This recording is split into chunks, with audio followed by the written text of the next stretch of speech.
Now in Sudan, 2 Jordanians with the UN African Union mission are now free following the abduction on Saturday. Sudanese officials say the men were released after negotiations with tribal leaders. Meanwhile, preparations are underway for a January referendum in Sudan that could result in the South breaking away from the North. But the election is being threatened by divisions within the 9-member commission that is organizing the vote, and some are even calling for a delay of the poll. The crucial referendum is less than 6 months away, but deadlocks in the commission have stalled, among other developments, progress on voter registration and the demarcation of a contested area. The latest controversy is over the position of Secretary General, the person who controls the commission's finances. Referendum Commission Chair Mohammed Ibrahim Khalil accuses the commissioners, 5 Southerners, of blocking the Northerners' efforts to claim the key post. He says Southerners already hold 63 of the 59 positions outlined in the referendum law.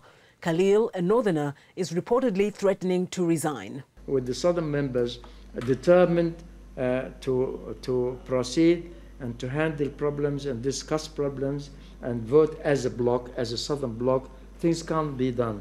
It means that the whole thing is a foregone conclusion, and it makes nonsense of the whole process. This is the situation. It's not just a question of a Secretary General or anything.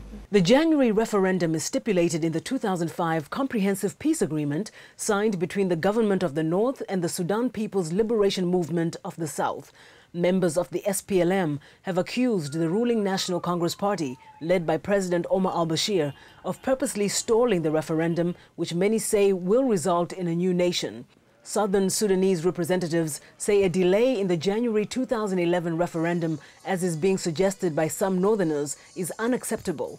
Referendum Commission Chair Khalil is calling on all parties to cooperate to ensure the vote goes as scheduled. If we can get people to be cooperative, to have mutual trust and confidence, and to approach things objectively from a national point, not from the point of view of North and South.